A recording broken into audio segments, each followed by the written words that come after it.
Hi, this is your Houston chiropractor, Dr. Gregory Johnson. We have Juan in here with us this morning, and Juan is here all the way from McAllen, Texas, which is down in South Texas, because he wants to try getting this type of adjustment done on him before he has to succumb to having spine surgery for a herniated disc down at the L5, S1 level that is causing compression of the S1 nerve that goes all the way down into his left calf. Now, Juan has a very interesting case. I've already done his history and examination. I've gone over his MRIs that he brought with me here and also on the computer on the actual disc. And if you do have imaging, make sure you bring that with you when you come see us. Juan had a positive left toe walk and a positive left heel walk, which is indicative of foot drop. Now, it's not going to hurt him to get adjusted here today, but I also must tell you, anytime a patient has those significant findings, we don't know if the chiropractic adjustments is going to help him avoid surgery at this point or not. We can never promise any kind of results like that. So this is his very first adjustment here at Advanced Chiropractic Relief, right, Juan? Yes, sir. You said it took you about 8 hours to get up here from down there, huh? Can... Long haul. Oh yeah, well I'm gonna do that here. Okay. Can you walk about 3 steps that way? Try it on your tiptoes only. You see, he can't keep his strength up on his left toe walk. Now try to walk on your heels only, one. Same thing with heel. See, his heel doesn't, he can't lift up here. That's L5, and then he's got S1. His left calf muscle is flaccid and is atrophying, which also indicates that the S1 nerve has been affected for a long time. Now he does the toe walk is positive for S1. The heel walk is positive for L5 because that's the tibialis anterior portion. That's this muscle right here. And you can see, just looking at the left leg, you can see how it's smaller than the right leg. You see that? You see how this muscle here is not as toned as this right one. The right calf, he's basically been limping now for, you said, like 5 months? Yes, sir, 5 months. Yeah.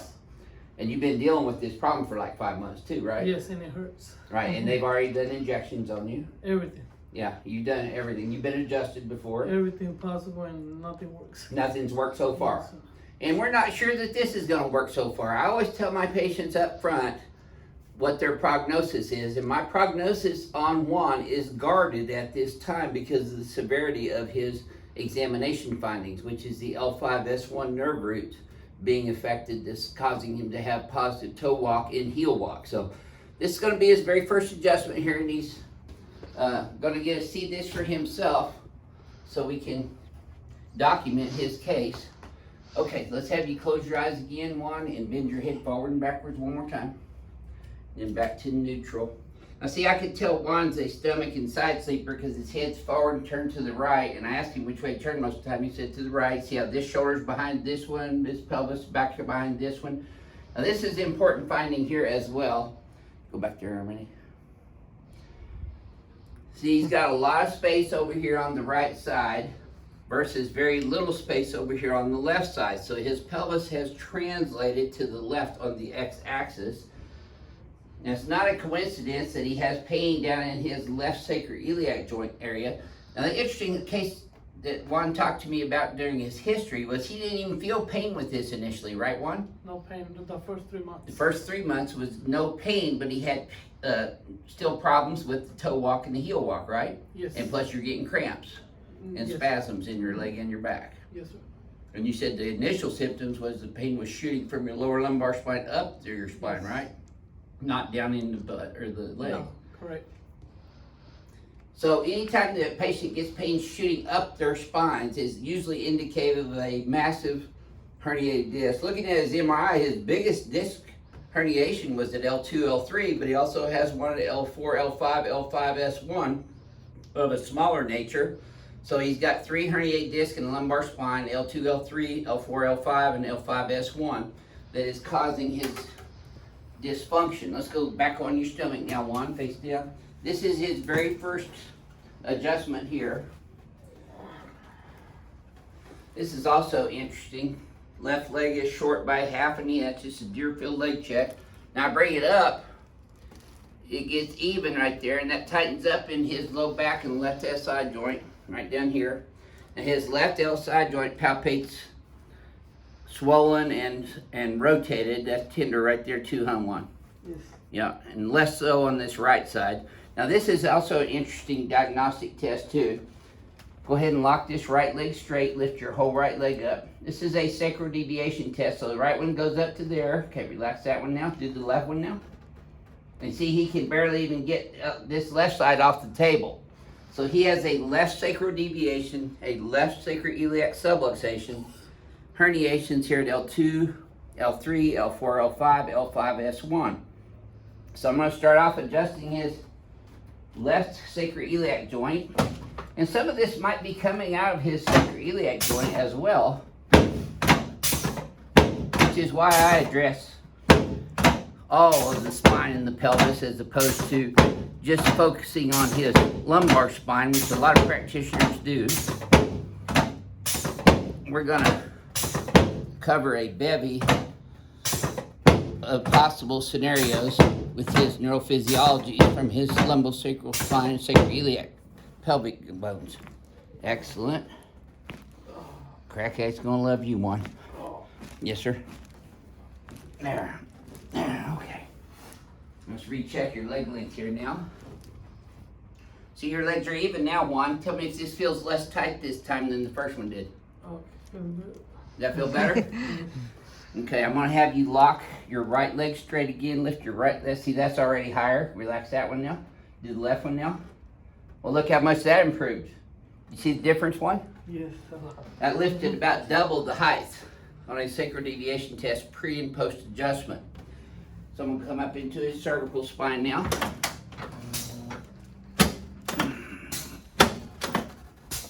There we go. Okay, let's turn you on your back, please, sir.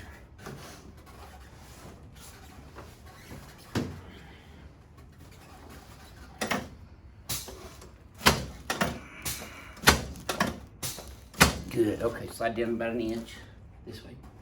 And then put both arms out like this for me, please, sir.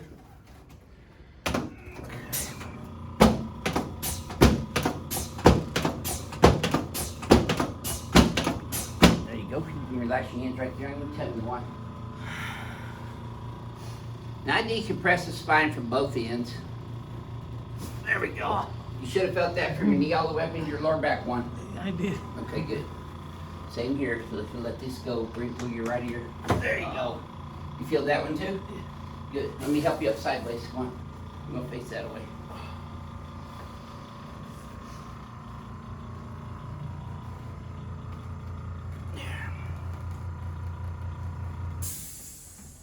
There we go. And we're going to do a pre and post adjustment heel toe walk just to see. I don't expect there's going to be that fast of a change, but maybe. We just have to see.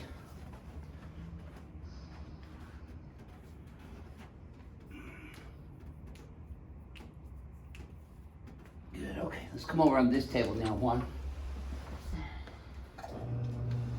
So on this one, I'm going to have you lay on this table on your back with your pelvis right here, your head up this way, please. Come down this way on this pad just a little bit. Yeah, about another inch. There you go, right there. Okay, you're just going to let your legs relax and bend with the table movement now, Juan.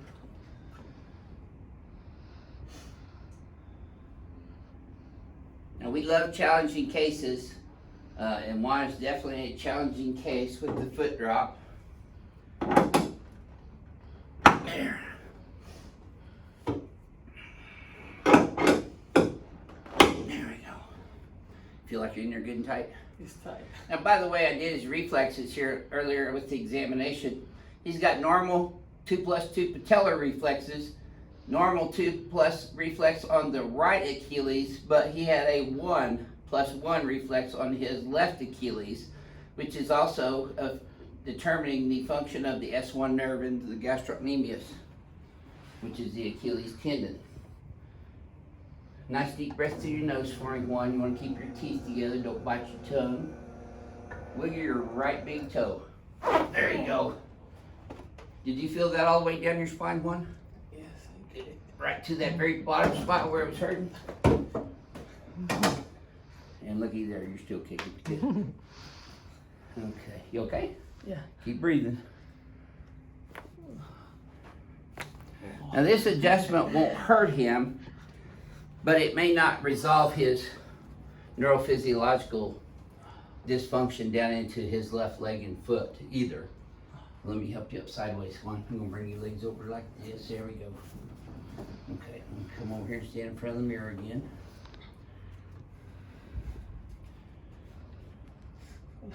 You okay? Yeah.